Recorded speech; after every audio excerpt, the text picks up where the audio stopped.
She is full of it. Why would you call while you pregnant? I'm finna have his baby next month, so I don't need Pampers. I don't need milk. You need Come it? on now, get it together. When you get it together, it shouldn't even it's matter. gonna be together when It these shouldn't DNA. even- I got pregnant February 21st. That's the same day you left. We're sleeping together the entire time. While I'm on in the shower every night, 3 times a day, lunch, breakfast, and dinner, and I was the third. 7 days to get pregnant, baby. Blanks, you I'm shooting. not the only one that's shooting. And I received a text from a guy telling me to leave the hospital because that's his baby and he needs to be there. What? Like literally in the hospital. And I received a text telling me that the child that I'm waiting to come isn't mine. The courtroom buzzes with anticipation as Mrs. Watts takes the stand. Mrs. Watts appears in court to challenge the paternity of her deceased son Alex's supposed child with Ms. Cheryl. She questions whether Alex fathered the 20-month-old Caden and has requested a DNA test to get to the bottom of things. The court nods in agreement with her request. The stage is set and the audience leans in as the plot thickens. Mrs. Watts, you are here on behalf of your deceased son, Alex, who was tragically murdered just a few months. You stand here on his behalf because you doubt he fathered the defendant's 20-month-old son, Caden, and you have asked for a DNA test to determine the truth. Yes, Your Honor. A heavy silence falls as Mrs. Watts starts her harrowing tale. A tragic backstory unfolds, with Mrs. Watts recounting the ambush and murder of her 2 sons, Alex and Lewis. The emotional toll is palpable as she describes the horrific scene of arriving to find Lewis dead and Alex fatally wounded, later pronounced dead at the hospital. The room holds its breath, ready for the next twist in the story. I was called, received a phone call to come to a shooting where they said that my son was involved. When I got there, I didn't know at the time that my other son was there as well. My 2 sons went to visit a friend who had some type of altercation with some gentlemen prior to my sons coming to visit their home. When my 2 sons got there, they were ambushed and murdered. Ms. Cheryl steps up with unwavering confidence and a story of love. Ms. Cheryl asserts with certainty that Alex was the father of her child, Caden. She paints a picture of their deep relationship, emphasizing Alex's recognition and treatment of Caden as his son, despite their time together being tragically cut short. As Ms. Cheryl makes her case, the courtroom braces for the evidence to come.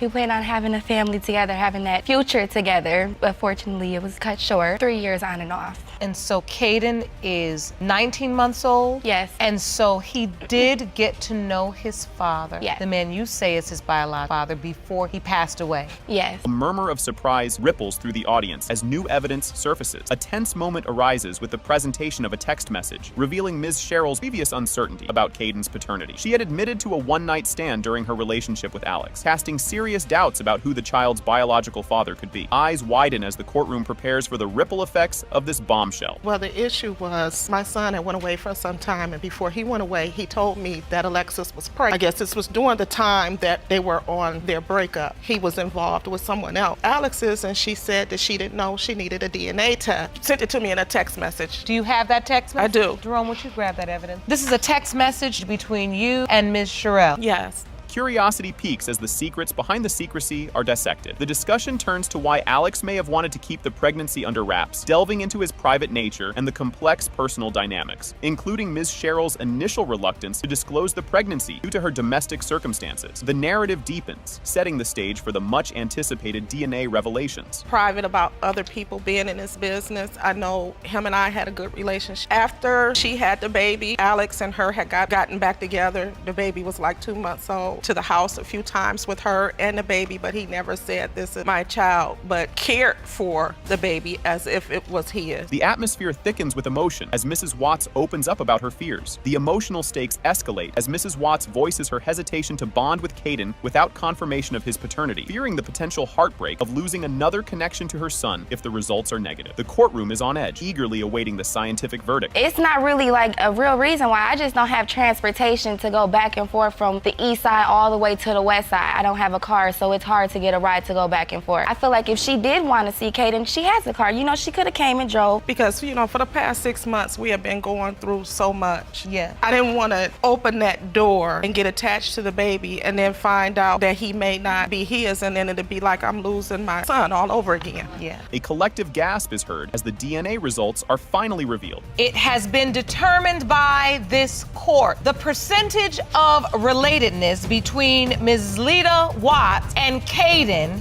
is 0.006%. You are not related. Here we go. Ms. Lohman is in court with hopes that her fiancé, Mr. Mitchell, is the biological father of her daughter, London. The outcome of today's DNA test is pivotal, as it will determine whether their upcoming wedding will proceed. Buckle up, because this is just the beginning of a roller coaster ride. Ms. Lohman, you are in court today hoping and praying your fiancé, Mr. Mitchell, is the biological father of your daughter, London. And you and your mother you say today's DNA results will determine the future of your family together. Yes, Your Honor. Things are heating up. Mr. Mitchell expresses his doubts about being London's father, sharing his concern that if the DNA test shows he is not the father, their planned wedding next month will be canceled. His cousin also fears he is being exploited due to his willingness to step up as a father. Just wait, the plot thickens. Mr. Mitchell, you say nothing would make you happier than finding out you are London's biological father, believing there is no way you are. You say if the DNA results prove you are not the father, next month's wedding is off. So you're joined by your cousin who fears you're being taken advantage of by plaintiff. Talk about drama. The ongoing uncertainty about London's paternity is causing frequent conflicts between Ms. Lohman and Mr. Mitchell. Ms. Lohman has never explicitly denied Mr. Mitchell's paternity, but admitted to the possibility of him not being the father, which strains their relationship. Next up, a peek into their tangled past. Me and Mr. Mitchell, we fight all the time about telling Mr. Mitchell that London is his. He will tell me, no, I don't think she is. But you've Everything also told him points that to her. she's not. No, I have never actually told Jonathan that he was not. I told him there was a possibility that he might not be, but I have never for sure told him he hasn't. Grab your popcorn. This is a good one. The backstory of their relationship unfolds, revealing they became close during high school. Their friendship turned romantic when Mr. Mitchell moved into Ms. Lohman's family home due to his difficult home life. Despite Ms. Lohman having a boyfriend at the time, their relationship escalated quickly. Hold on, it's about to get even more complicated. When we were sophomores in high school, we became really good friends. You know, he started opening up to me and telling me, about his home life. He came from a very hard, difficult, I went home and I spoke to my mother, my dad about it. They were like, yeah, we'll help him. He ended up coming to live with us. I was really happy when he got away from that. And so your relationship started while he was living with you and your family? Yes, ma'am. You won't believe this twist. About 2 months after Mr. Mitchell moved in with Ms. Lohman's family, their relationship became intimate. This occurred despite Ms. Lohman initially resisting due to her existing relationship, indicating complicated feelings and dynamics from the start. Strap in as we dive deeper into the saga. After about 2 months of him living with me and my family, we were sitting on the couch one day just talking, and he kissed me. Told him, I have a boyfriend, we can't do this. And he just kind of shrugged it off and said, okay. So at that point, Mr. Mitchell was just your friend? About a week after that, we were in the pool. We were swimming under the water, and he kissed me under the water, and I came up. I didn't stop it, let it continue, and we ended up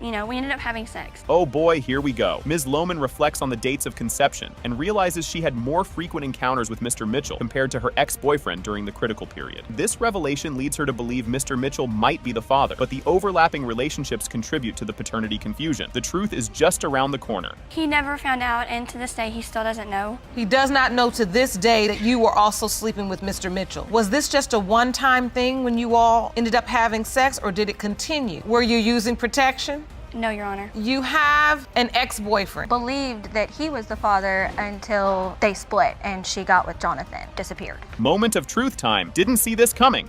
It has been determined by this court. Mr. Mitchell, you are not the father.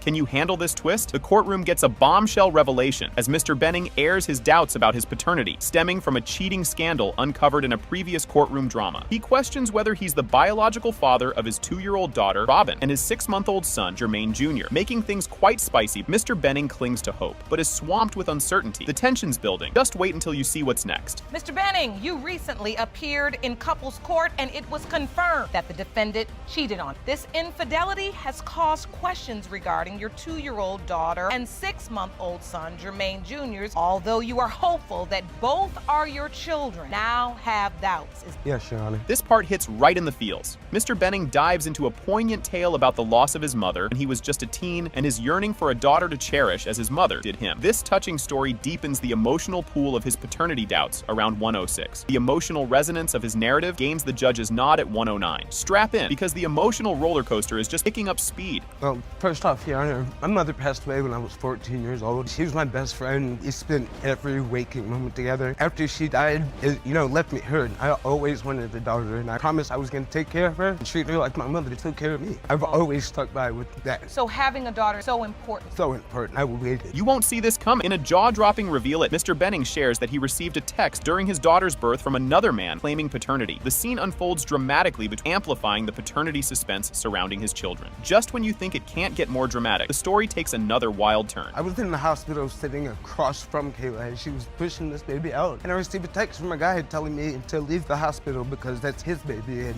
he needs to be there. What? Like literally in the hospital. And I received a text telling me that the child that I'm waiting to come isn't mine. Things get thick here. Ms. Bodine throws a curveball by presenting evidence of a DNA test that rules out another man as the father, briefly tilting the narrative to suggest Mr. Benning might just be the dad after all. This twist, it throws in a new puzzle piece, though Mr. Benning's doubts linger due to multiple infidelities. Fasten your seatbelts, because the result of this DNA test is a doozy. So you had a DNA test on the other guy already? And he wasn't the father. And you submitted those results to the court? Yes, I did. Probability of paternity between you, other guy, is 0%. So he was not the father. No, he wasn't, because Jermaine's the father. Build the relationship. You still have a doubt? Probably feel first off, their DNA test doesn't mean anything because cheated on me with more than one person. No one was ready for this bomb drop. It has been determined by this court. Benning, you are not the father. What the?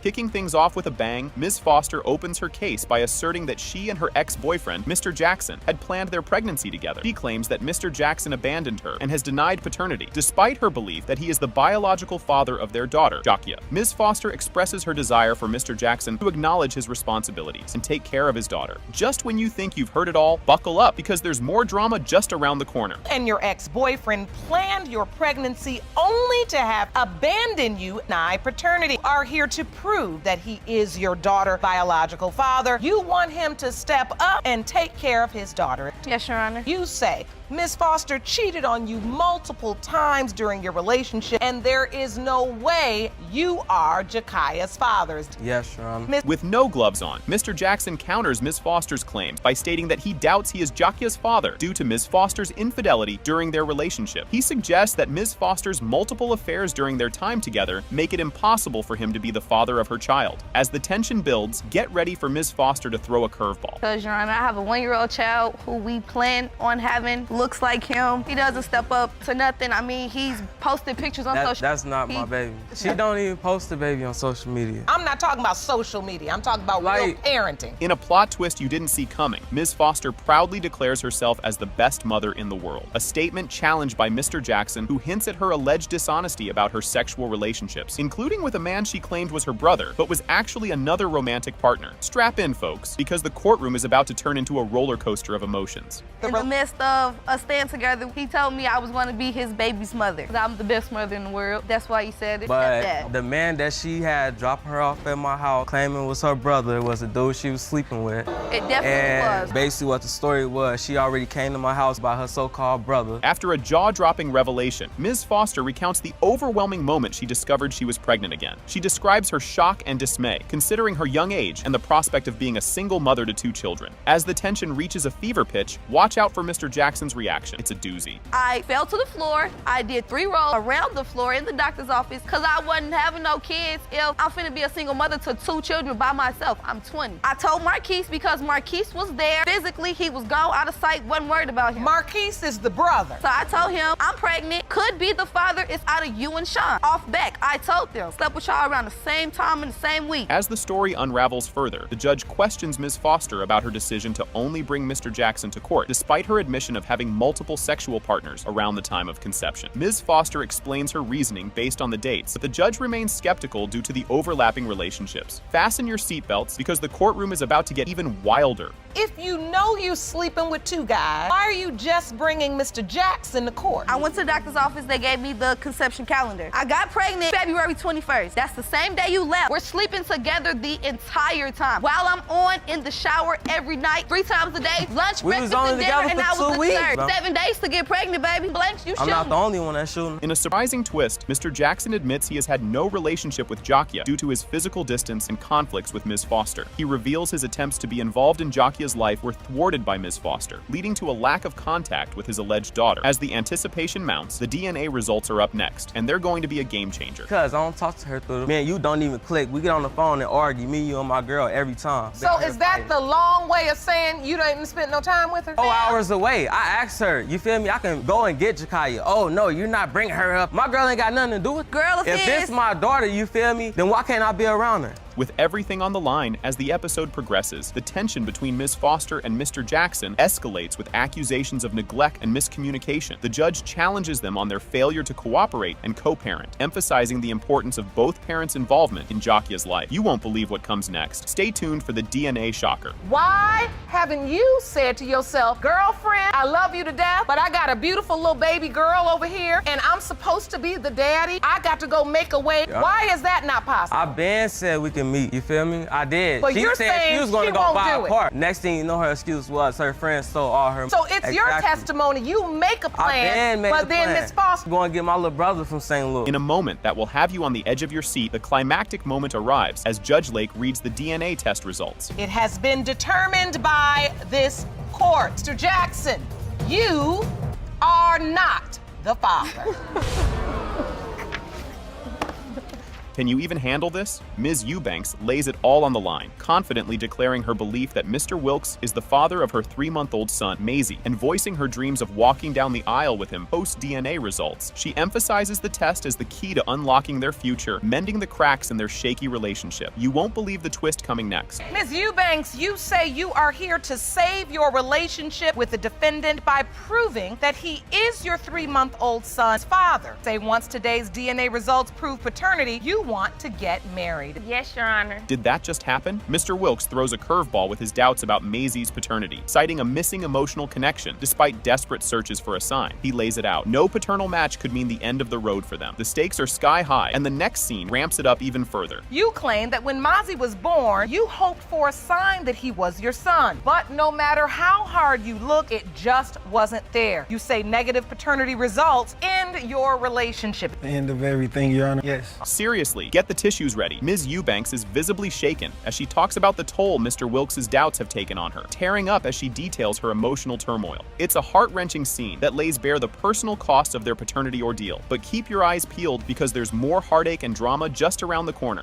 I want to save my relationship because we've been together too long. 1,002% sure that he's my child's father. I just want these results for him so we can move forward and get married like we planned. And how has this doubt affected you? It affected me, like, emotionally. We've been together too long, so you shouldn't have no doubts or no feelings that anything else. You'll need to see this to believe it. Mr. Wilkes candidly shares the weight of his uncertainty, which has been keeping him up at night, literally causing him to sprout gray hairs at just 30. His desperation for truth is palpable, and it sets the stage for an even more intense showdown. Brace yourself. The emotional fireworks are just getting started. Yeah, I mean, I stay up late. Sometimes, I'm stressed, really. Like, even growing gray hair. I'm only 30 years old. Like, me and him will be sitting downstairs. I'll take him, and we'll just be downstairs all the way 7 in the morning. I'm tired of just keep going on. I need real results. Talk about an origin story. Ms. Eubanks reminisces about their fateful first meeting at a strip club, leading to a whirlwind romance. Yet, the narrative takes a dark turn as she recounts the suspicions and accusations that surface post-first baby, which threw their love story into chaos. What happens next? It's a doozy, and you won't see it coming. The relationship started, we met each other at the strip club. There for a family member's birthday party. It was just love at first sight. Like, we was together every scene. It took a turn for the worse. Our first child was born. We had took a little, I guess what he calls it, a so-called breakup. Oh, the drama intensifies. Mr. Wilkes recounts a sketchy scene where suspicions of Ms. Eubanks' infidelity were sparked by another man's presence during a rocky phase in their relationship. This accusation adds another layer of tension to their already strained relationship. Fasten your seatbelt. The courtroom is about to turn up the heat. She was definitely talking to other people at the time. I was talking. When you say talking, what does that mean? Does that mean? That means that could be sex also. No. But we're just not together. Well, that's not talking. I never had no relations with nobody else but David. I talked to other people when we had that little split, but I never had relations with nobody else. Now, this is a bombshell. Mr. Wilkes reveals incriminating phone evidence, a video that he believes shows Ms. Eubanks being less than faithful. This revelation sends shockwaves through the courtroom, dramatically raising the stakes and inflaming their already volatile situation. Watch out, the next part is a real jaw-dropper. So I went through the phone one night and seen a video. You the only eyes for me. I have video of something that's showing me something totally different. Did you bring that video to court? I have the video. What do we see here, Mr. Wilkes? That's her when she said she had eyes for me. This is during our little separation. That's her dancing. She's bent over. She just slapped the camera. That's a guy behind her. You can't really see it. You kind of see it? You see that grinding? Oh, I see it. A glimmer of hope? Amid the turmoil, Ms. Eubanks shares the news of her pregnancy, a beacon of hope that briefly reunited them in joy and anticipation for their future daughter. This moment of unity provides a poignant counterpoint to their ongoing strife, encapsulating the emotional roller coaster of their relationship. But don't relax just yet. The saga takes another sharp turn right after this. I had met up with Mr. Wilkes, and he had looked at me. He gave me this like weird little look, and then he just started touching on my stomach, and he was like, "Is this the little girl that we've been hoping for?" I hope so. After that, it was just together again, like every day. We were still being a happy family. We was planning everything together. This is the big reveal. In a climactic turn of events, the DNA results are finally disclosed. When it comes to 3-month-old Maz, it has been determined by this court. Mr. Wilkes, you are the father.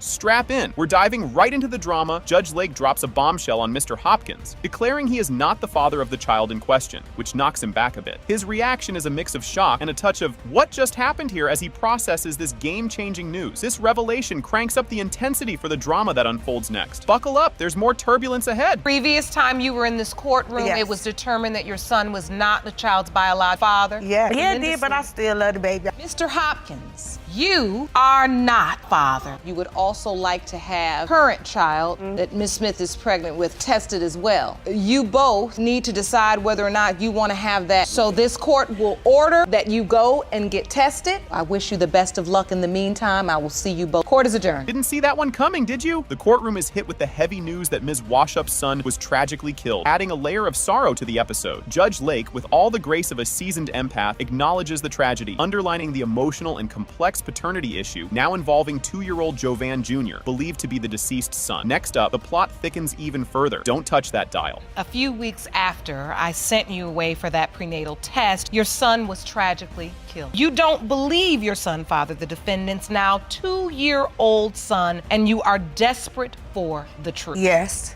Just when you thought it couldn't get any spicier, Ms. Smith throws a curveball by admitting she gave Ms. Washup the wrong C-section date on purpose, fueling doubts about the baby's paternity and stirring the pot big time. This moment spirals into a fiery exchange, with accusations flying faster than a soap opera finale. Grab your popcorn. The next scene is a doozy. It was a scheduled C-section. Actually, I called her and gave her the wrong date. I think she doing that. She did it on purpose because someone else is the dad. Why would you give me the wrong date? Because you wanted this person that was supposed to be the daddy to be there? There was going to be someone else there who's the real biological father. Money talks. And boy, does it stir up drama. The air gets thick with talk of money, as Ms. Washup accuses Ms. Smith of chasing financial benefits through the child by dialing up Social Security. This discussion paints a vivid picture of mistrust and the tangled webs of financial dependence within families. The upcoming exchange is even more loaded, if you can believe it. The money. What money? CDs that his grandmama got What for the CDs? kids. I don't call and ask nobody for nothing. I handle my child on my own. It's just as well she I mean, I want money. Where it's at? Call like Social Security like you didn't call Let me Social get Security. it. I called Social Security yesterday. I did do that. She is full of it. Why would you call while you pregnant? I'm finna have his baby next month, so I don't need Pampers. I don't need milk. You need Come it. on now, get it And together. when you get it together, it shouldn't even it's gonna matter. be together when It these shouldn't DNA. even. And now, a word of wisdom from the bench. Judge Lake steps up with a mighty appeal for truth and accountability, pushing for a breakthrough in healing the family wounds. She emphasizes the necessity for the family to progress positively, despite their painful past and the swirling emotions around the child's paternity. Fasten your seatbelts. The DNA results are just around the corner. I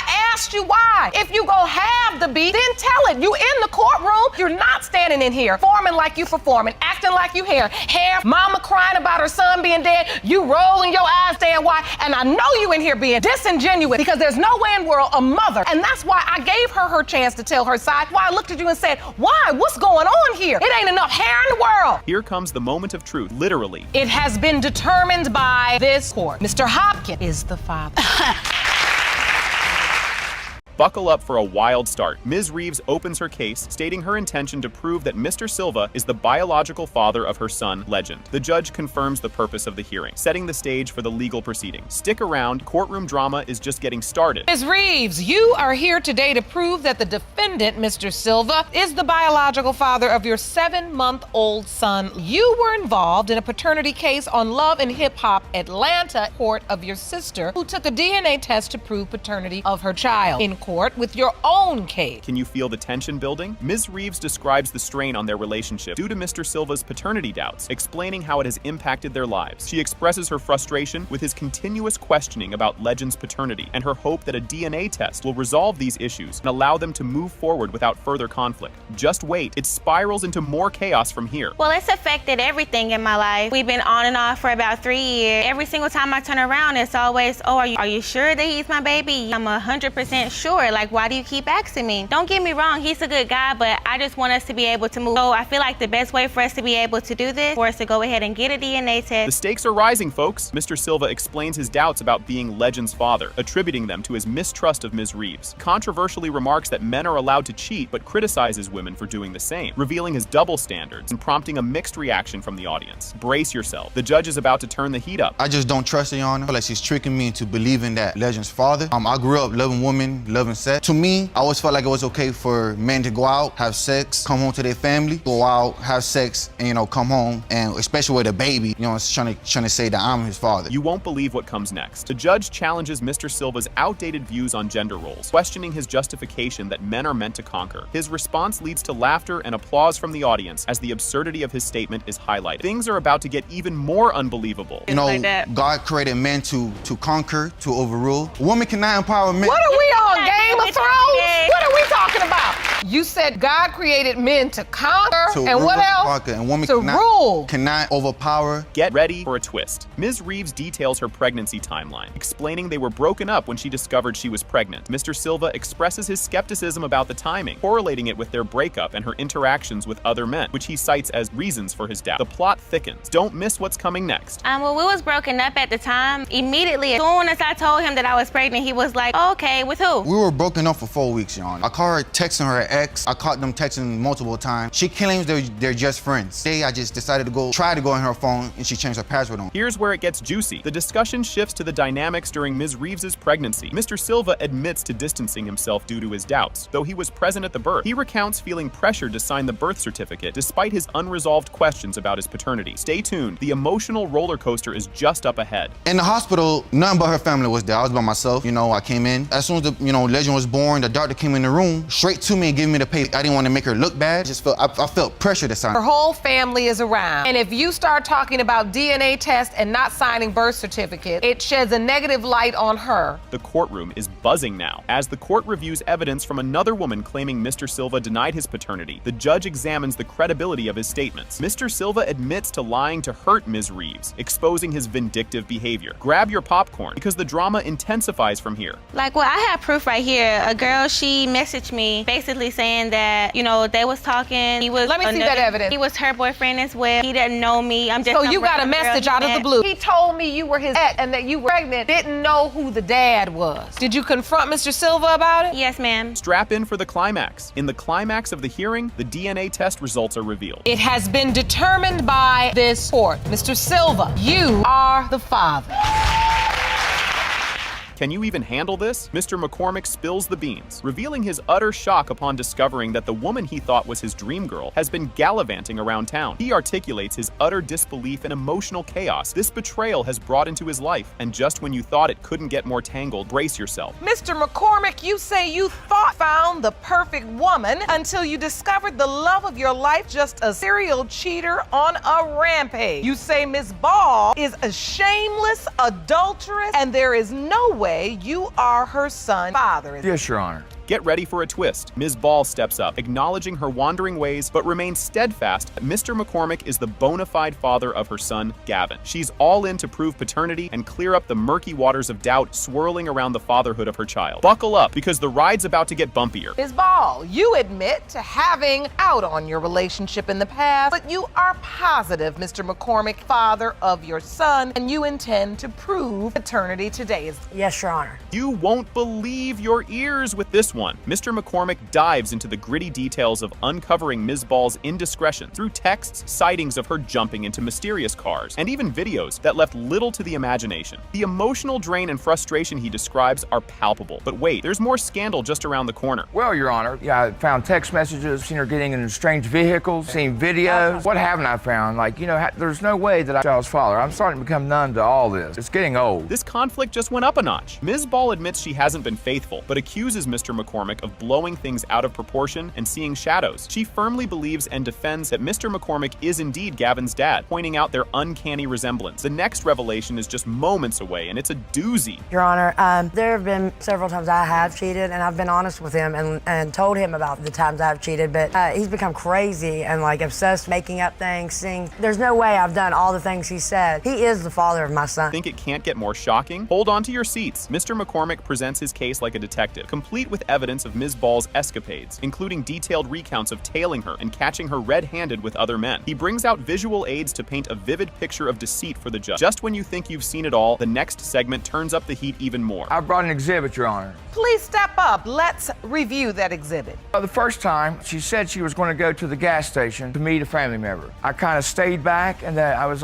following her. I saw her getting to a truck, strange guy. He was like 25 years old. Why would you let me get in? She said it was another family member, which I know is like 2 years old. He doesn't wear his hat sideways and... As if we weren't already at the edge of our seats, a fiery exchange erupts as Mr. McCormick reveals his crafty impersonation of Ms. Ball to trap her in her lies, leading to a discovery of more incriminating texts and some rather explicit photos and videos. The courtroom heats up with every new piece of evidence. The tension is mounting, and what comes next will surely raise some eyebrows. There was a time I came home from work. There was a text message on the phone. Texted some sexual stuff. They texted back. I texted, can we do the same thing that we did the last time we hung out? He said some things, and that's when the picture of the junk came through. I found some, pictures as well. Nude, she said. If I sent them to anyone, I sent them to you. I'm a bigger girl. I don't take naked pictures just for anybody. The plot thickens tremendously here. The conversation takes a serious turn to the implications of Ms. Ball's cheating on Gavin's paternity. Mr. McCormick voices his deep-seated fears and doubts, amplified by the dubious timing of Ms. Ball's affairs and her subsequent pregnancy. The next twist in this saga is about to unfold, and it's a critical one. We have been together since 2012, Your Honor. The relationship I've built with Gavin... You stepped out too, so... I'm not a saint. Babies. Gavin and I, are close. I was there with her throughout her pregnancy. I went to all the appointments, just trying to do the right thing. I don't know. 16 months is, quite, it's a long time to bond. Now, this is a key turning point. Ms. Ball confesses to multiple liaisons during her pregnancy, but insists the dots connect back to Mr. McCormick as Gavin's dad. The dialogue delves into her attempts to keep their relationship intact, despite her side ventures, and her efforts to dissuade potential fathers from staking a claim. Gear up, because what happens next will definitely shake things up. I'm confident that it's his son. But the problem is, it really isn't definitive because you admit to having sex with someone else in the month of May. Gavin was born in January. When the doctor did the sonograms, he estimated that I became pregnant around June 20th. As far as the advancements of the baby adds up, and he was early. He came 32 weeks. All roads lead to this climactic moment. The courtroom is thick with anticipation as the judge prepares to unveil the DNA test results. Both parents are on tenterhooks, their futures hanging in the balance based on what the envelope reveals. This pivotal revelation is moments away and promises to be a courtroom climax for the ages. I want to cut that old part and move forward. I don't want there to be the cheating. I don't want there to be the arguing. I want it to be my son, Ryan, and I having a good time playing, being a mother and a father, and I don't want Gavin to have that doubt. And I do not want my child to ever have any kind of defect or issue because of something I've done in my past. I hope I'm his father, Your Honor. There's only one way to find out, and that's to get the result. This is it. Big reveal everyone's been waiting for. It has been determined by this court. Mr. McCormick, you are the father. Can you even handle this soap opera in court? Mr. Butterfield swings open the drama gates by claiming he's the father of Miss Bracknell's 2-month-old daughter. He's all in, arguing that Miss Bracknell is brushing him off as daddy because she fears the chaos it might unleash on her current family setup. He's betting all his chips that the truth will crown him as the father. Buckle up, because Mr. Butterfield is about to lay it all out. You've summoned your ex-girlfriend, Miss Bracknell, to paternity court to prove that you are the father of her 2-month-old daughter, Cara. You say she's denying you are Cara's dad because she's worried her family will be when the results prove you are the father. Miss Bracknell, you say there's no way Mr. Butterfield is your child's father. Is to break up the family you now have with your fiance. Talk about a plot twist. Mr. Butterfield delves into the backstory, sharing their cohabitation and their attempts to start a family, topped with the bombshell of her pregnancy news post-breakup. He's convinced that her mysterious gift reference was indeed their child. The stakes are high, and just when you think it's peaked, there's more revelations around the corner. Me and Mrs. Bracknell had residence together for almost a year. We did try to,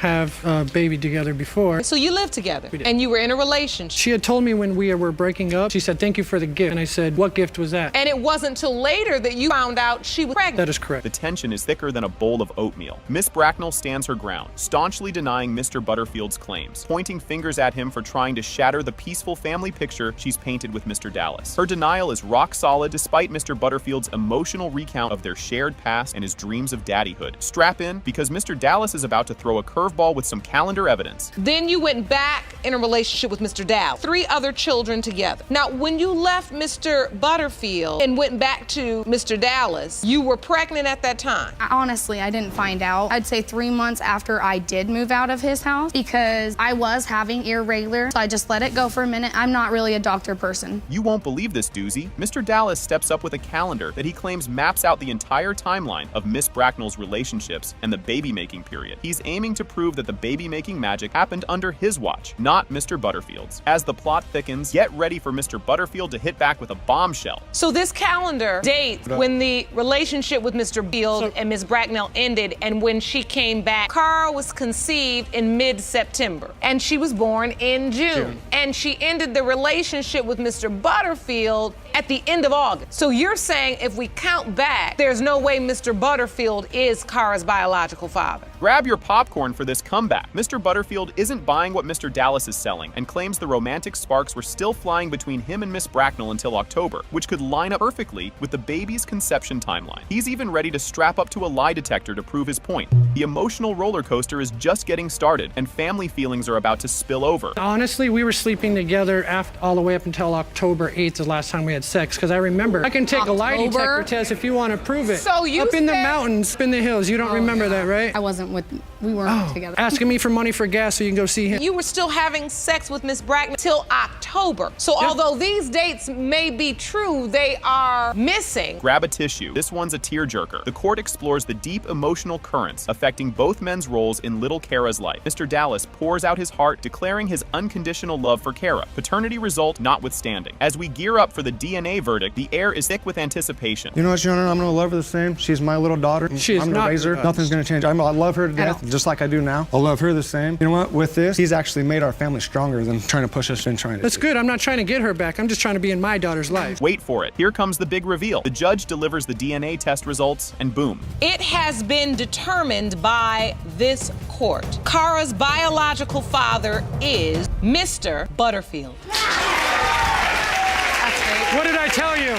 Can you believe this setup? The plaintiff, Mr. Jordan, claims that Ms. Heim duped him into believing he was the dad of her daughter and tricked him into signing the birth certificate. He found out another dude might be the real dad. He opens a case for DNA proof to scrub his name off the birth certificate. As the story unfolds, keep your eyes peeled for the next curveball. You claim the defendant tricked you into signing her daughter's birth certificate and being a daddy. But 2 years later, you were told that another man is her biological father. Opened your case because you want DNA are not the father, so you can get your name removed from the birth certificate. Yes, Your Honor. Hold on to your popcorn. This gets spicy. Ms. Heim admits she played the field, but insists Mr. Jordan is the daddy-o of Caitlin. She slams Mr. Jordan for ditching them and is dead set on proving paternity today. Buckle up, because her next move is a doozy. Ms. Heim, you admit to being unfaithful to Mr. Jordan, but say he is Caitlin's father. You say Mr. Jordan abandoned you and your daughter, and you intend to paternity today. Yes, Your Honor. This twist will spin your head. Mr. Jordan lays out how Ms. Heim spun tales about Caitlin's paternity. Starting, he tells us Ms. Heim convinced him another guy had already cleared a paternity test, which turned out to be a big fat lie. Strap in. The ride gets bumpier from here. She tricked me into thinking that I was the father,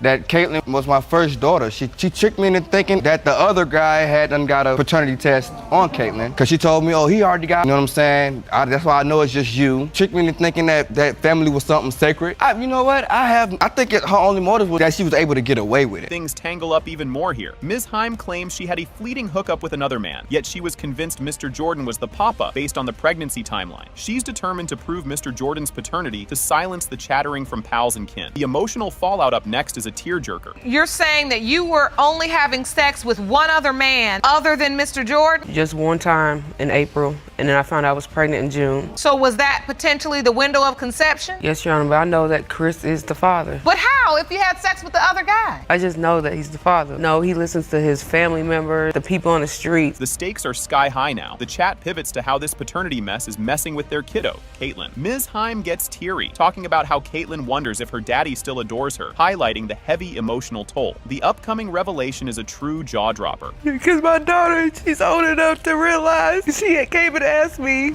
does my dad still love her? That hurt me so bad. Now, if I will, there's never been a moment where Caitlin and I have been around each other and she feels like I love her less than, or anything like that. You thought it couldn't get wilder. A family brawl spills the beans that Mr. Jordan might not be Caitlin's pop. A relative accuses Ms. Heim of fibbing about the whole dad drama, shaking Mr. Jordan to his core. The ensuing chaos is nothing short of a soap opera. This is where it goes wrong. Her and the family member gets into like an altercation or whatnot, like an argument. And it was like they started like throwing dirt on each other. So she said something about this family member's boyfriend or whatever. So the family member turned around and was like, well, why you ain't told Chris that it's not Caitlin's dad? That moment, it was just like, I was more in shock than it, because at the end of the day, it's just like, it's very funny, but you know, you can say whatever. Here's where the plot thickens. The court reviews evidence of Ms. Heim's trickery, including snaps of Caitlin cozying up to another man, sparking more doubts about her earlier tales and the little one's paternity. Mr. Jordan's shock at being kept in the dark will make your eyes pop. The courtroom drama intensifies next. Of the other guy and my daughter, and like having moments together or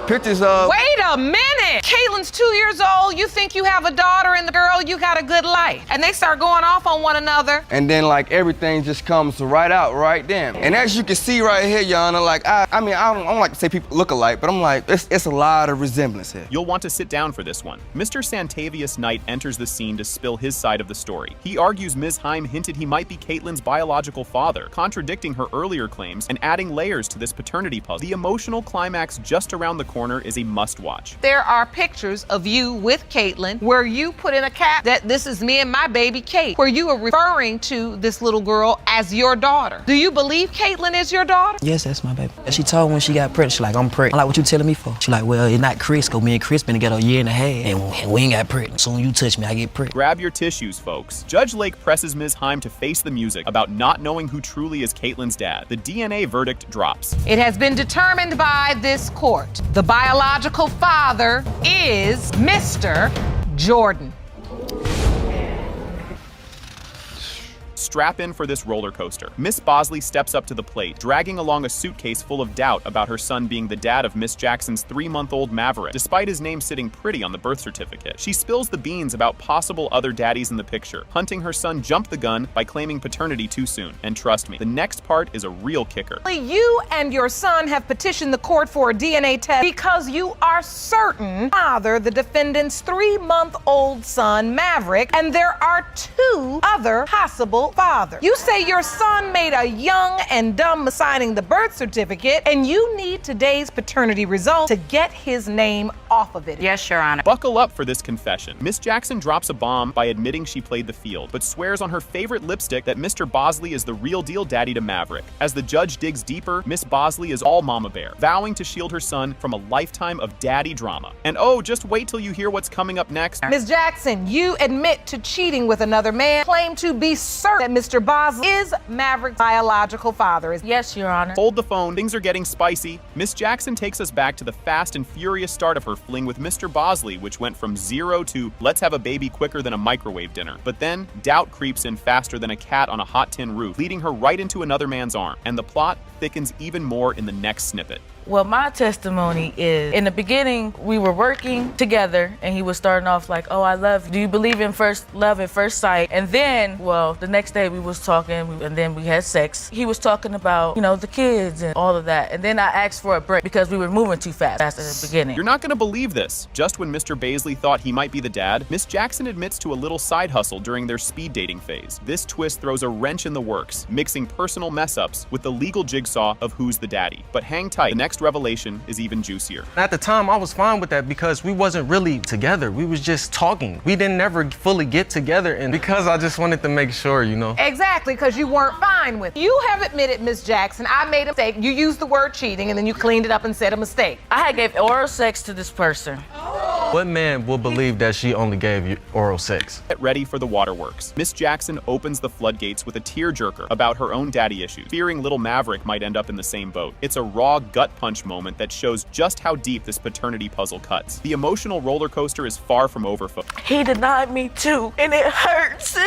I don't want my son to grow up like that without his dad in the truth, because I know how it feels and I have my daddy issues, and growing up is hard. And the plot thickens. Miss Bosley throws a curveball into the mix, presenting texts that might point to another contender for the title of Maverick's dad. This revelation sends everyone on edge, waiting with bated breath for the DNA drumroll. And believe me, you'll want to stick around for the big reveal. Your Honor, he sent me that picture, and immediately I was like, that's not your son. This made me think twice. And Mom, once you got that picture, you believe other man is the father. You submitted the messages you saw. See, look. And this is between Miss Jackson and the man you believe is the father. The moment of truth has arrived, and it's a doozy. The courtroom holds its breath as the judge declares, it has been determined by this court. The biological father is Mr. Bosley.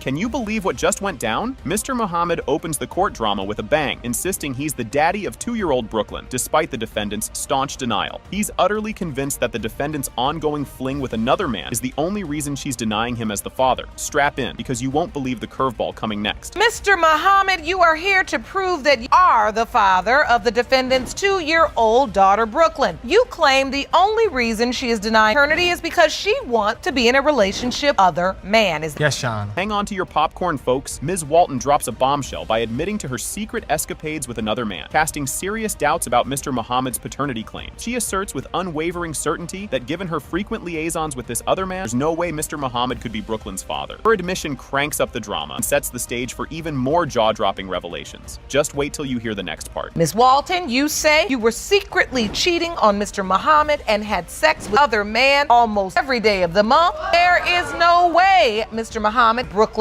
father. Yes, Your Honor. Just when you thought it couldn't get any spicier. In a plot twist worthy of a soap opera, Mr. Muhammad finds out Ms. Walton had lied about the other man being just her cousin. This revelation throws a wrench into the already complicated dynamics of their living situation, ratcheting up the emotional stakes. Brace yourself, because the revelations just keep getting wilder. She told me that this gentleman was her cousin. I didn't think nothing of it. That's not true, Your Honor. He's always known this. That's the other man that she wanted to be with. You're saying you were in a relationship. In a relationship. And you're saying you were not in a relationship when Brooklyn was conceived? No, we was not in a relationship. We were just living together. Talk about a tangled web. The court digs into the nitty-gritty of how Ms. Walton's pregnancy came to light, thanks to a sneaky peek Mr. Muhammad took at her phone. This highlight reels us deeper into their complicated relationship and the pivotal role that sneaky text messages play in unraveling the truth. The suspense build? Wait till you see what happens next. The moment I thought I was pregnant, I texted the guy and I told him I missed my period. Mr. Muhammad, who was living with me, got my phone, looked at the text message. What happened was I came home, she sleep, I looked at her phone, I started seeing a full-fledged text message about having sex, all that stuff. Y'all having a full relationship behind my back. You can't make this stuff up. Mr. Muhammad vividly recalls the specific date and supposed location where he believes Brooklyn was conceived, contradicting Ms. Walton's version of events. This clash of memories stirs up more doubt and debate about who's telling the truth and who's just spinning tales. The air is thick with tension. Keep watching as the plot thickens. I want to know about the window of exception. I know that the date was February 21st in my mama's house, in the bathroom. She was in the mood, she go to the bathroom, I go to the bathroom after. That's the date that we had. Your Honor, I remember us having sex at my house, not his mother's house. Mr. Muhammad, is it your testimony that you conceived your daughter, Brooklyn, in your mother's bathroom on the sink? Yes, ma'am. Ready for the big reveal? It's the climax of the episode where the DNA results finally come in. It has been determined by this court. Mr. Muhammad, you are the father. Yes. Strap in for some courtroom drama. The case kicks off with the introduction of the parties involved. Ms. Jones and her mother are fed up with Mr. Houston's denial about being the dad of a 6-month-old boy named Lyric. Ms. Jones is adamant about proving paternity and getting reimbursed for all those baby expenses. You'll want to stick around to see how this unfolds. Today's case is unfortunately another one of these cases about young love. Ms. Jones, you and your mother say you are tired of the defendant's denial. He's the biological father of your 6-month-old son. DNA results prove your claim. You demand to be reimbursed for baby Lyric's child care expenses. Here's where the plot thickens. Mr. Houston and his mom think Ms. Jones's accusations are just out of jealousy because of his new fling. Both sides are dug in, betting all their chips on the DNA test to lay bare the truth. The suspense is building, and you just gotta see what's next. And you and your mother believe jealousy over your new relationship has led plain point to you as her child's father, and you are convinced the truth will be revealed in court. Yes, Your Honor. Dive deeper into the soap opera. Ms. Jones spills the tea on their breakup saga, blaming Mr. Houston's immaturity and how he let gossip dictate his action, leading to their split right before prom. Their high school romance turned sour is just the prelude to even more jaw-dropping moments ahead. Where did your relationship with the defendant go wrong? Well, Your Honor, he was so immature, I had to break it off with him a week before prom. Everybody in his ear, he doesn't have a brain for himself. Were you boyfriend and girl in high school? Mr. Houston, do you think for yourself? Yes, I do. Oh, it's getting spicy now. Amidst a heated exchange about when exactly they called it quits, Mr. Houston throws out accusations of cheating, which Ms. Jones fiercely denies. The family feud aspect just adds more fuel to this fiery exchange. But wait, there's more drama just around the corner. We broke up because she was getting confronted of cheating on me. I have never cheated on him. But once I was the one who was cheating on So him. And it was mainly you that was me and my doing daughter were catching text messages coming What through your text phone. message? The one about the gentleman asking about did y'all have a good time left? It wasn't no and then text you message in denied my it phone. when my 10-year-old daughter was sitting there? Crank up the tension. Ms. Houston claims she caught a glimpse of some shady texts on Ms. Jones's phone, stirring the pot further. Ms. Jones is having none of it, denying she ever let that happen. The plot thickens, and what comes next is even more gripping. And I was like, what? She said, look, a gentleman said, did you have a good time left? No, God never texted me. Bottom line is denying their allegation that some man, some other boy. I don't know why they got their When you idea. two were dating, were you dating anyone else? No, I'm faithful to him. Buckle up for a game changer. Ms. Jones drops the bombshell that she found out she was pregnant after they split, and boy, did she wrestle with whether to tell Mr. Houston and his dramatic family. The twists keep coming, and you won't believe what's revealed next. I found out June 3rd that I was pregnant. And then,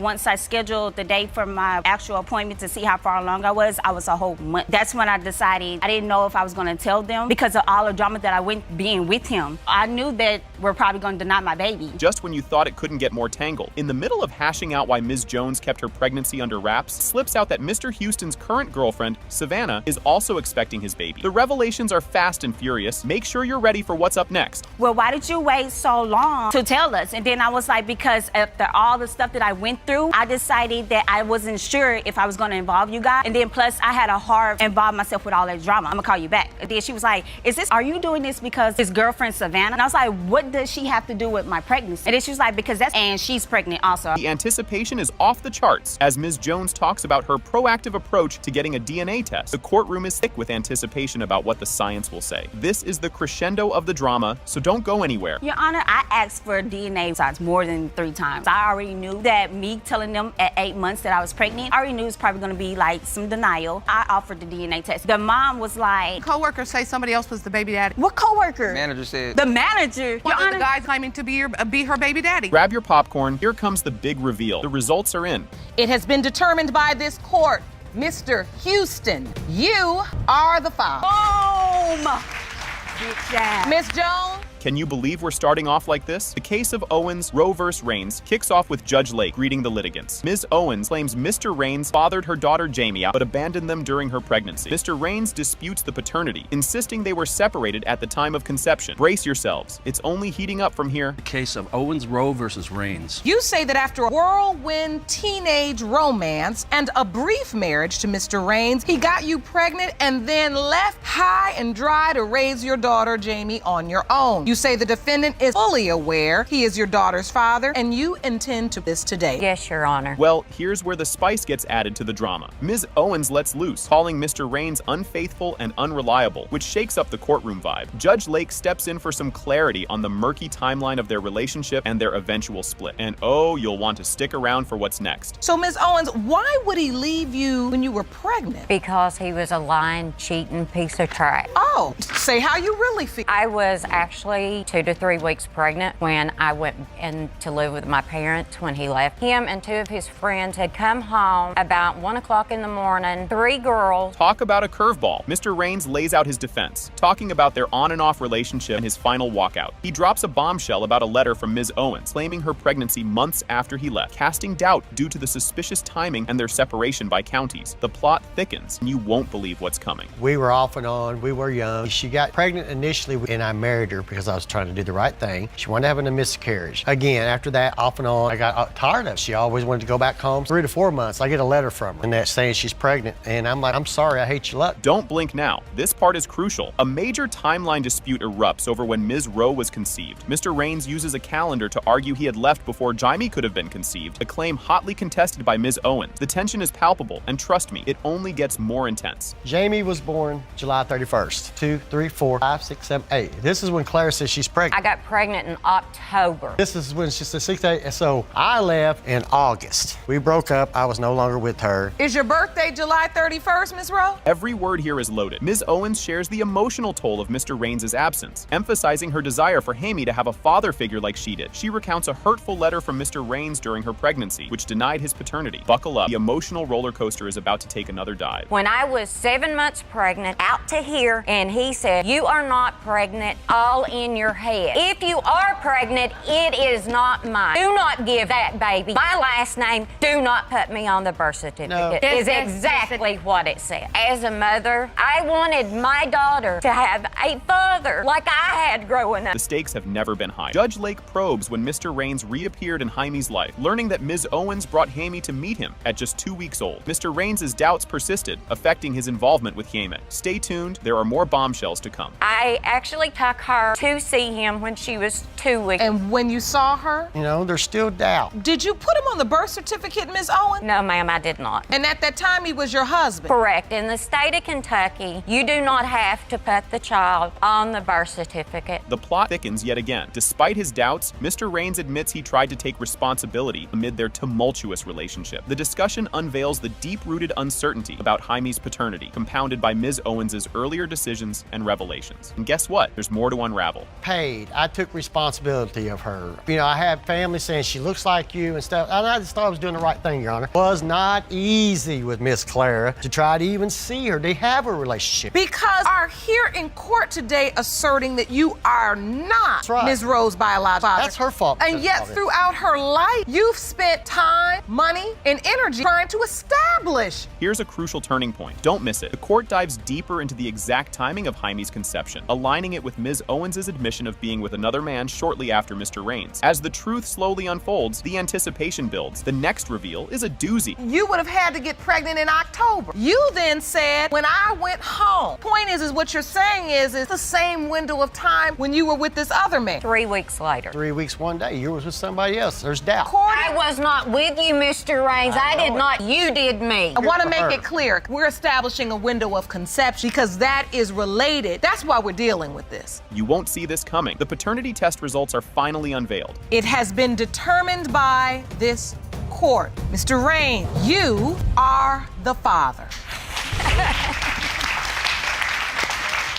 You won't believe what just happened. At the start, Ms. Hooker, alongside her mother, presents her case. She claims that the defendant's late son, Mr. Abraham, is the father of her 10-month-old daughter, Ania. Ms. Hooker expresses her pain due to the public denial of her child by Ms. Baker and her family, seeking both an apology and paternity confirmation. Brace yourself, because what happens next is even more jaw-dropping. Ms. Hooker, you are here with your mother because you say the defendant's son, Mr. Abraham, fathered your 10-month-old daughter, Kanaya. You say that Ms. Baker and her family's denial denial of this child has caused pain, and you are here for an apology and to prove her son is the father. Oh, the plot thickens. Ms. Baker, representing her deceased son, disputes the paternity claim. She recounts her son's doubts about being the father and states their intention to clear up the falsehood surrounding the paternity of Ms. Hooker's child. Get ready, because the stakes are about to get even higher. Ms. Baker, you and your daughter are here today to represent your son, Abraham, because tragic, he was killed 3 months after the birth of this child. You say that before his death, your son expressed great doubt that he was the father of Ms. Hooker's baby, and you are here to put the lies to rest. Yes, Your Honor. Here's where it gets spicy. Judge Lake probes into the nature of the relationship between Ms. Hooker and the deceased, Mr. Abraham. Ms. Hooker reveals they were initially best friends before transitioning into a romantic relationship, which was intermittent around the time she got pregnant. Just wait until you hear what's revealed next. It'll make your head spin. First, we was best friends. 6th grade year, best friends. And then, we stopped talking. Then we started going together for a minute. And then, when I got pregnant, we just always talk, but we just stopped going. But we still talking, though, but we just stopped going together. We weren't boyfriend and girlfriend. But then you still talk. Were you in love, or was this was your first love? Hold on to your seats. This is a doozy. Ms. Baker explains why there was doubt about her son being the father. She shares that her son had been informed by another young man that he was also involved with Ms. Hooker during the periods Mr. Abraham wasn't around, intensifying the paternity doubts. You won't believe what comes up next. It's a real game changer. My son was on vacation. We kept hearing that Denia was pregnant, but then when we finally found out, he told me, he said he wasn't the only boy that had messed with Denia. Promised that we was gonna get a blood test, and things didn't go the way we thought they were gonna go, and now we're here. Buckle up for this bombshell. A direct confrontation occurs when Ms. Baker shares rumors of another potential father. Ms. Hooker defends her fidelity, emphasizing that no one else was involved during her relationship with Mr. Abraham. Stay tuned. What follows will really throw you for a loop. He told Keyshawn that when he wasn't around, he was supposedly sleeping with Denia.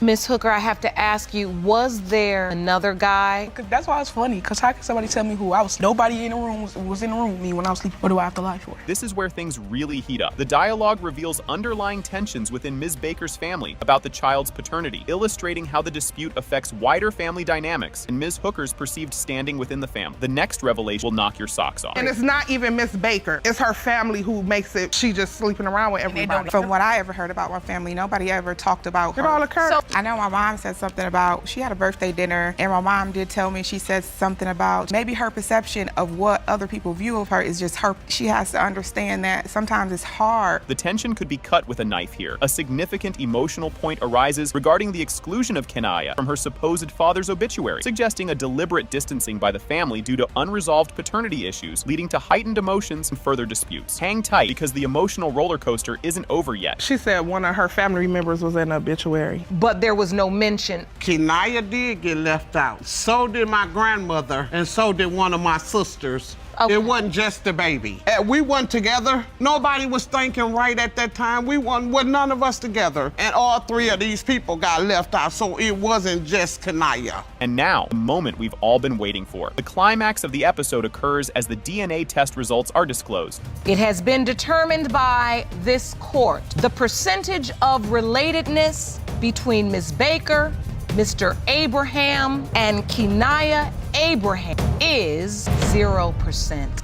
And this is why right here. Ms. Baker, are you all right? Well, buckle up for this one. Ms. Clifton opens her case by accusing Mr. Little of stopping financial support for their twins after another man started contributing financially. She insists on a paternity test to confirm Mr. Little's fatherhood and restore his financial contributions. The tension rises as she expresses her struggles as a single mother, making it clear she's not here to play games. Just when you think you've seen it all, there's more drama ahead. Ms. Clifton, you say the defendant, Mr. Little, stopped paying for your twins after finding out another man was also providing money. Yes. Now you say you are seeking the results of a paternity test to prove he's their father and to get him to pay up once again. Yes, Your Honor. Is this even real life? Mr. Little responds by revealing his shock and subsequent withdrawal of support when he learned another man had claimed the twins as his own 4 months after their birth. He expresses his frustration and suspicion towards Ms. Clifton's motives, suggesting she is primarily interested in financial gain. The court listens as Mr. Little categorically denies any further financial support, setting the stage for a showdown. Strap in, because the roller coaster is just taking off. You argue that when Miss Clifton's twins were 4 months old, you learned another man claimed them as his on. Yes, Your Honor. Now you say she's all about the money and she's not getting any more from you. Did that conversation just happen? Ms. Clifton explains her financial struggles, her status as a full-time nursing student, and her need for financial support from multiple men due to her low income and the demands of her children, including her oldest boy who plays football. She defends her actions by emphasizing the necessity of support for her children's needs. This revelation sets the stage for the complex interpersonal dynamics influencing the case. And guess what? It gets even juicier. Your Honor, I'm a full-time nurse. I work 19 hours a week and I get paid $7.25 an hour. I have 3 children. My oldest boy plays football.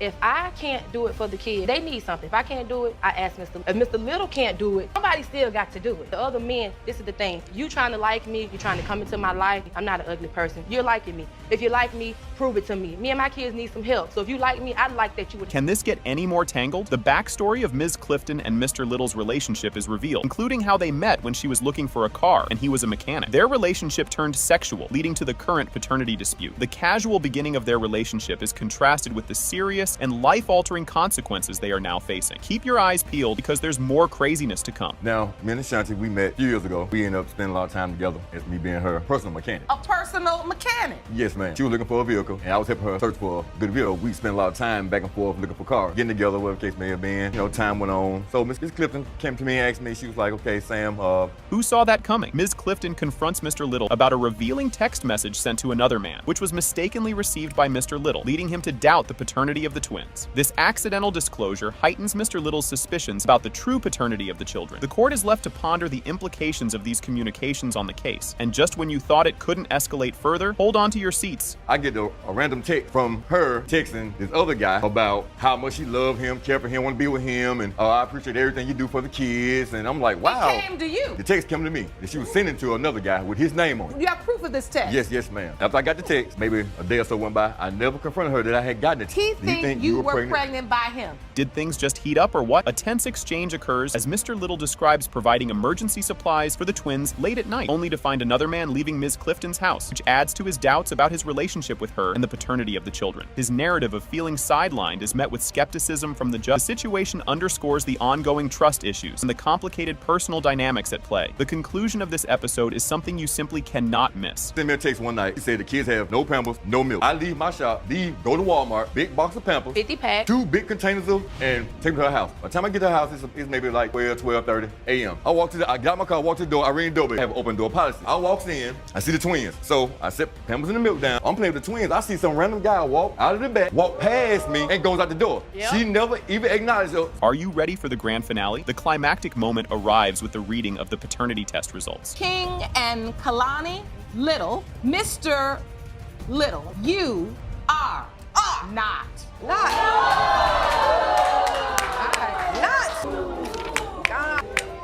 Are not.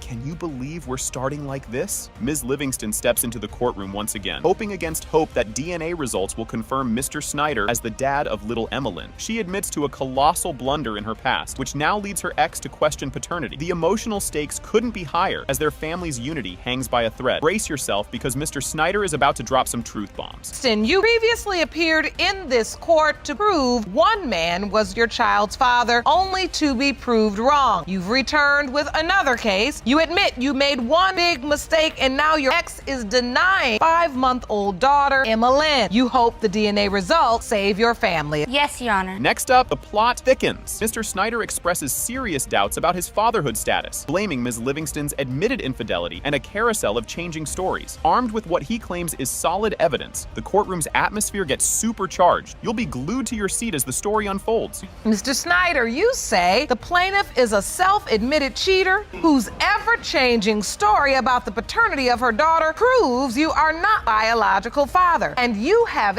evidence to support these claims. Yes, I do, Your Honor. This part is a doozy. Mr. Snyder lays his doubts on the line, pointing directly to Ms. Livingston's shaky past, which sowed the seeds of disbelief. As she tearfully insists that her daughter shouldn't suffer for past mistakes, the emotional weight in the room is palpable. Hold tight, because a bombshell text message is about to make a splash. Why be there for a child that's not mine? And so the stakes are high. I love Mr. Snyder, and I have for a long long time, and I know I made a mistake. It doesn't mean that our daughter should have to suffer for that. I grew up without both my parents, and I never wanted that for any of my kids. I promised that he wouldn't leave me a single mom of 3, and here I am. And you're scared. I'm really scared. Here comes a curveball. Mr. Snyder reveals a bombshell, a flirty text from another man on Ms. Livingston's phone. This escalates his concerns about her faithfulness and throws a wrench into the paternity issue. The audience gasps are audible. Stick around, the twists just keep coming. Well, one night I was sleeping and I just went through her phone and saw a message from a guy. What did the message say? He wanted to meet up with her and have sex. You see a message, someone propositioning sex to your girlfriend? I'm with a guy right now. There's like no, it's just I want to have sex. Where you at? Just when you think it couldn't get more tangled, Ms. Livingston tries to explain away a compromising text found in her phone, saying it was all about getting her phone back without any funny business. The complexity of her predicament and her fight to stay dignified, despite the messy circumstances, gets really intense. Fasten your seatbelts because they're about to dive deep into what it means for the little one. He had a phone that I was trying to get. He told me the only way I was gonna get it is if I would let him do me doggy style.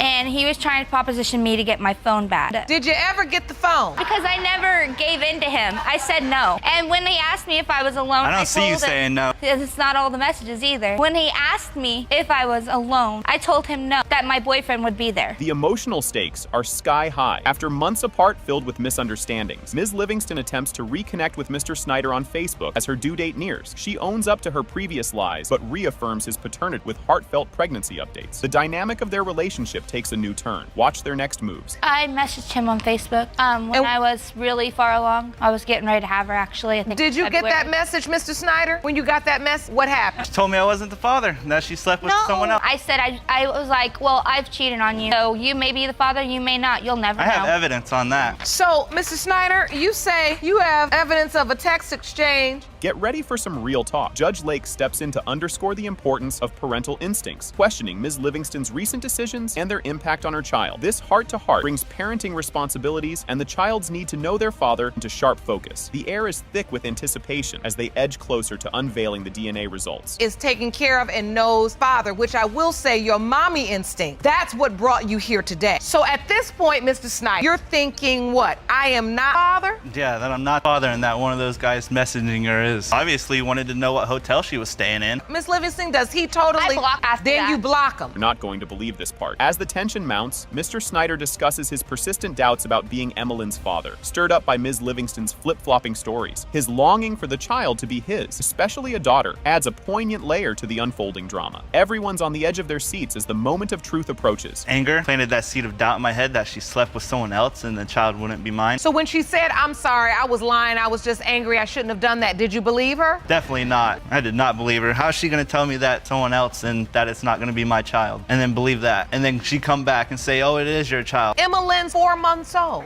Almost 5 months. Here it comes, the moment we've all been waiting for. The courtroom holds its breath as Judge Lake reveals the DNA results. It has been determined by this court. Mr. Snyder, you are the father. The courtroom air was thick with anticipation. Ms. Strong summons Ms. McClain to court to assert that her husband is not the father of Ms. McClain's 14-month-old daughter, Angel. Ms. McClain had unexpectedly contacted Ms. Strong a month prior, claiming her husband fathered her child and demanded his involvement in the child's life. Strap in because the drama is just getting revved up. Ms. Strong, you've summoned the defendant, Ms. McClain, to court to prove that your husband did not father her 14-month-old daughter, Angel. You say 1 month ago, Ms. McClain calls you out of the blue and claimed Mr. Strong was her child's father and demanded he take care of her. Yes, Your Honor. The plot thickens faster than a pot of courtroom coffee. Ms. McClain confidently states that her daughter is the result of a passionate night with Mr. Strong, asserting his paternity without doubt. Judge Lake listens as the background of their encounter is detailed, indicating a complicated personal connection between the parties involved. Up next, the twists keep coming. Ms. McClain, you say your daughter is the product of a night passion gone wrong, and you are certain Mr. Strong is the father. Yes, Your Honor. You won't believe what they agreed on. Get the popcorn ready. Ms. Strong reveals that the origins of their court appearance began with a planned threesome involving herself, Ms. McClain, and Mr. Strong, intended as a birthday celebration. This plan was agreed upon after considering Mr. Strong's desire and setting specific boundaries, including mutual agreement on raising any potential offspring together. The revelations keep rolling in. Next up is a real doozy. Me and Ms. McClain got together. We were friends, wanted to do something for our birthday. We had discussed doing a threesome, which it was something my husband had always always wanted to do, and I figured if I did it with them, then. So we went back to our apartment and discussed it with Mr. Strong. Resisted at first. It happened. We had some drinks, the music was playing, had a threesome, had a good time that night. Just when you think it can't get any more tangled. During the threesome discussion, precautions and rules were set, including agreements on no separate encounters and collective child rearing if a pregnancy occurred. However, no formal agreement was written down, leaving the arrangements informal and based on mutual trust. Prepare for more eyebrow-raising details just around the corner. It would always be the three of us, never separately. If a baby came out of it, we'd raise it together, the three of us. You all were this thorough? Yes, Your Honor. Did you get it in writing? No, Your Honor. Why were you nervous? Because prior to our first couple months of our relationship, I made a lot of bad decisions. And when she approached me with this conversation, I thought it was another setup. Grab your gavels, because this is where it gets juicy. Following the initial encounter, rumors of Ms. McLean's pregnancy circulated, initially believed to be by another man. As more threesomes occurred, totaling 8, the relationship and subsequent complications deepened, leading to increased suspicion and tension regarding paternity. Just wait until you hear what's next. This episode is not slowing down. I heard rumors about her being pregnant, but I was told it was an extra. And after this night, you just had this one night. So you had more than one threesome. How many more threesomes did you have? We've had a total of 8 of them.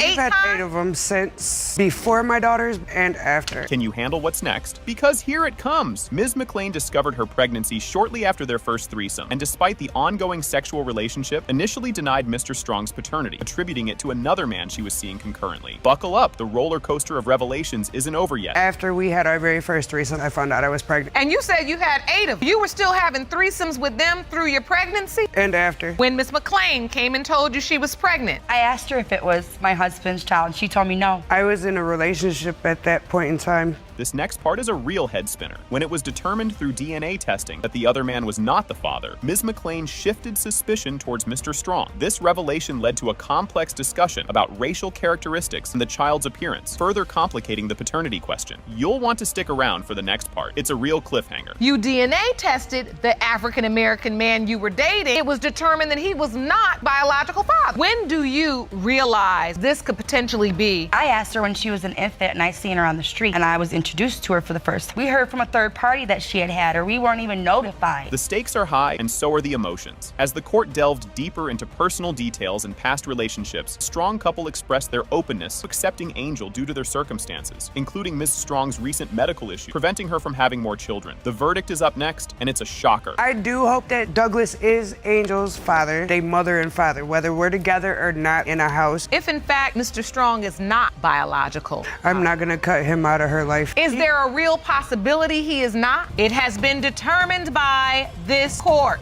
Mr. Strong, you are not father.